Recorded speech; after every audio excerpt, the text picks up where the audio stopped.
Welcome to this PowerPoint presentation about cooperation, competition, and bargaining, especially as it occurs in the workplace. Human social life is complicated. We need to cooperate with our fellow human beings to get anything done, but at the same time, these people are our main competitors. And there's necessarily going to be conflict as a result of this. And nowhere is this more true than in the workplace. So in this slide, we're going to talk a little bit about the different predispositions people bring into these situations with them. We all have a tendency to be a little more cooperative or competitive than other people. And so how can we describe the different types? First of all, there are competitors. The competitor's inclination in these types of situations is to always want to do better than other people.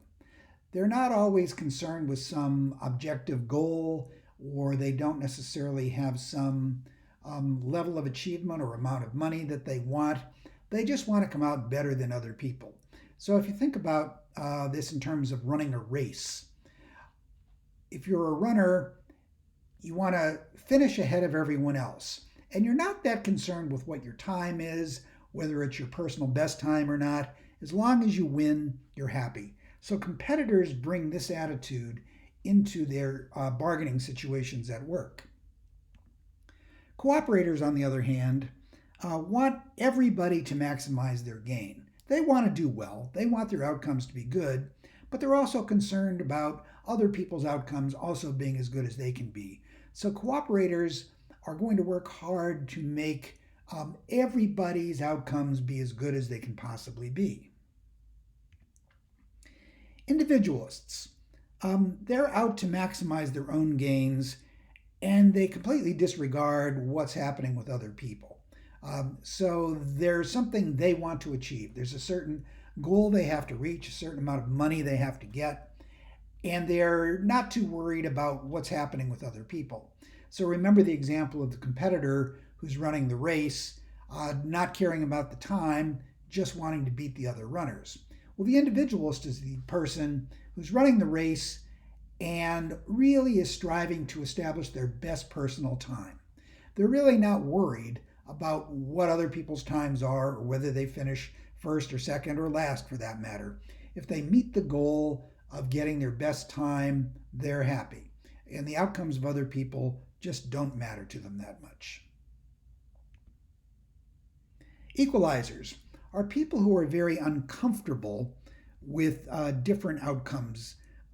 And if they see themselves getting more or less than other people get, this is very uncomfortable for them. So they work really hard to make sure that everybody ends up with the same thing, whatever that might be. Equalizers will accept lower outcomes for themselves to get equality. We've talked about Machiavellianism early in the course, but certainly whether you're high or low in Machiavellianism is going to be relevant to how you approach these interpersonal bargaining situations that we have with other people. And if you'll recall, high Macs are especially good in these situations when it's a face-to-face, highly arousing situation where there's a lot of room for improvisation. The cultural background of the individuals involved can have a lot to do with the sort of bargaining style that they bring to the situation. For example, there was one interesting study that compared Mexican and American kids playing a marble game where the kid could adopt either a competitive or a cooperative strategy in the marble game with other kids. And if you didn't give the kids any instructions about what sort of strategy they should use, 70% of the Mexican kids who played the game adopted a cooperative strategy without any instruction. On the other hand, among the American kids, only 10% of them adopted the cooperative strategy. 90% of them chose a competitive strategy if they weren't told to do otherwise. Studies also show that people have different physiological reactions to competition. Some people just get more aroused and excited in competitive situations than others. And the people who experience the higher levels of arousal usually have better outcomes than the people who don't. For males, this is especially marked because they have heightened testosterone levels during competitions, even if they're mundane things like domino games. And the competition enhances testosterone levels. The testosterone is there to meet challenges. Psychologists have developed a wide variety of laboratory games to study cooperation and competition. And I'm going to talk about a few of the classic ones here, but there are a whole new generation of these being used in studies on behavioral economics. And one of the most popular of these is something called the dictator game. But for now, let me describe some of the classic games. Let's start with probably the most famous of these, the prisoner's dilemma game. It's called the prisoner's dilemma because the scenario is that two people have been arrested for a crime and they separate the two of them. And they're trying to get them to confess to the crime.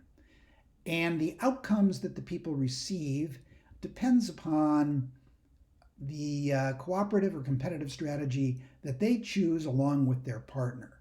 So if you look at the diagram here, if person A and person B both confess, they each get 5 years in jail.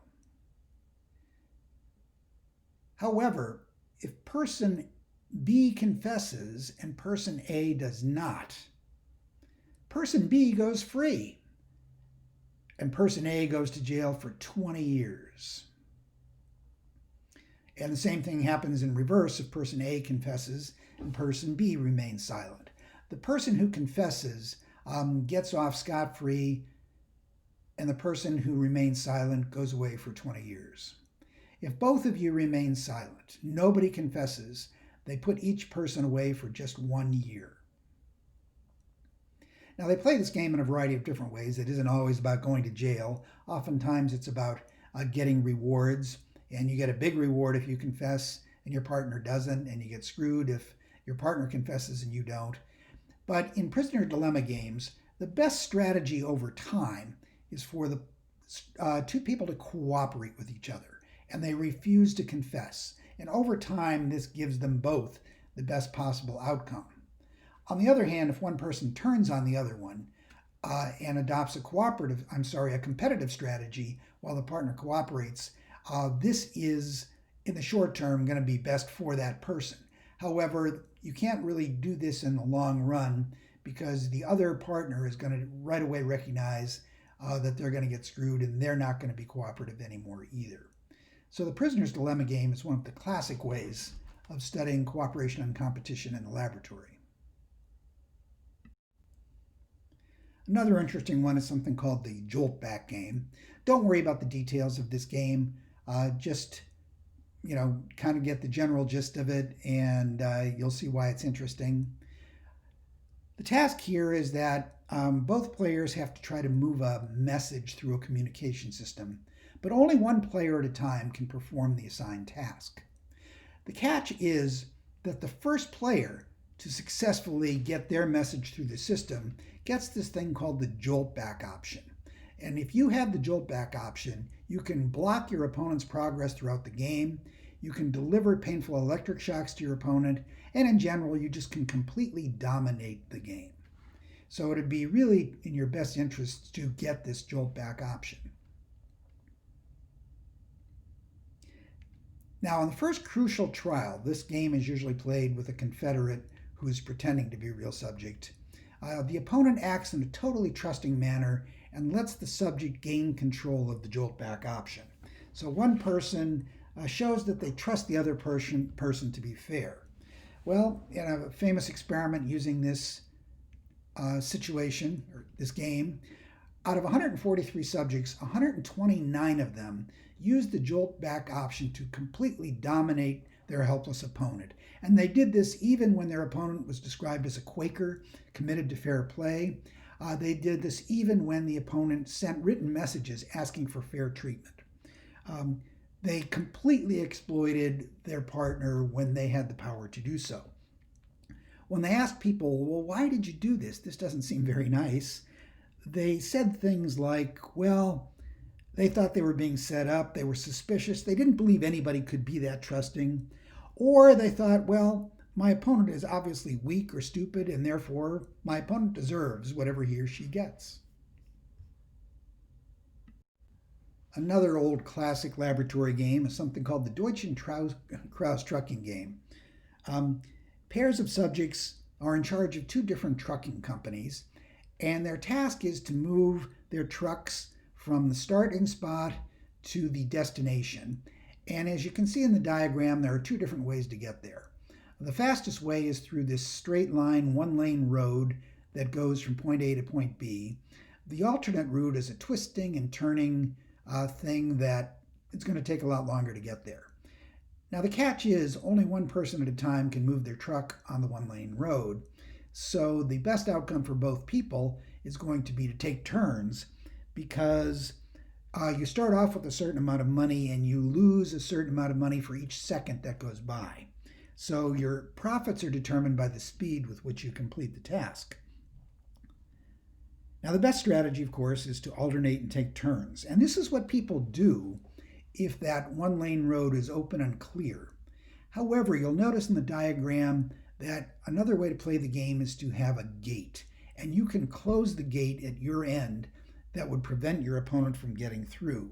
And so having a gate is kind of an implicit threat that you can use to tell this other person that you're not going to allow them to get through the road. Well, what you find is kind of predictable, I guess. If no gate is present, people cooperate. As soon as the gate is there, people use it. And they will sit there stubbornly behind their gate, waiting for the other person to open their gate first, while the minutes tick by. And both people end up losing money because the presence of the gate offers them a competitive option that they choose to use to their own disadvantage. The Prisoner's Dilemma game is still a popular laboratory game, but the other games I described are sort of historical curiosities, and you don't see that much of them anymore. There are a wide range of more popular games that researchers use nowadays. They're usually social psychologists who are interested in economics. This type of research is sometimes referred to as behavioral economics, and it seems to be becoming a field of its own. There are a lot of different kinds of games that are played, and I'm not going to get into the details of all of those games here, but I will just mention two of the more popular ones just so that you've got some familiarity with it. The ultimatum game is a very popular one. In this game, one player is given a sum of money, and this player then can split it with another person. And the other person is free to accept or reject the money that is proposed. But if the person rejects the offer, both players receive nothing. And if they accept the offer, then they each get what the proposer proposed. So this is a clever game because the person who starts with the money has to make an offer that they think is fair enough that it will be accepted. And it's a very fine line to walk to know how much you can get without having the other person turn on you. The dictator game is a variation of the ultimatum game, but here the recipient has no influence over the outcome of the game. So, in other words, the dictator determines how to split the endowment between themselves and the second person, and the other person doesn't have any influence over this. But they can take turns. In other words, in the first round, one person is the dictator, and the next round, the other person is the dictator. Anyway, these are just examples of the types of games that people are now using to study cooperation and competition. So, bargaining and negotiation is a necessary part of life everywhere, including the workplace, because there are scarce resources out there and we have to figure out who we're going to allocate what to. So a settlement has to result in some way when there's a negotiation. And there are two key positions that people start with when they're negotiating. One is called the least acceptable result. The other one is called the maximum supportable position. And that's what each side usually opens with. So if I'm trying to sell you a car, let's say it's a used car, it's not in terrible shape. I would love to be able to get $5,000 for it, but I'd be willing to sell it for $4,000 if that's all I could get. So the maximum supportable position is $5,000 because that's what I'm going to start with when I'm putting it up for sale, and it's what I hope to get, and it's what I think I legitimately should be entitled to get. My least acceptable result is the $4,000 because I will not sell the car if I can't get at least that much for it. So in negotiations, both parties usually open with their maximum supportable position, and then they go back and forth and haggle and try to end up at a place where each party is getting at least their least acceptable result. And most negotiations end up with an outcome somewhere between these two different positions. Now, there are a number of different bargaining techniques that you can use. Starting with an extreme initial offer, a really high maximum supportable position, shows how tough you are, and it can discourage and demoralize your opponent. But you also run the risk of having this backfire on you and make the other person angry and they just walk away, and then you don't get a deal. If you reveal a deadline, this can speed up the rate at which you will have to make concessions because the other person knows that you've got a deadline to meet and that you're going to be in a hurry to make a decision. Now, concessions can be effective. In other words, giving a little bit can help get the negotiation rolling, but it might not always be used because once you make that concession, it's really hard to withdraw it, and it weakens your bargaining position. You've already come down, and now your maximum supportable position is lower than it once was. And people just don't like to look weak, and so they resist making concessions sometimes until they absolutely have to. But evidence shows that small concessions are effective, but if you make a lot of concessions or very large ones, this usually ends up with a poor outcome for you.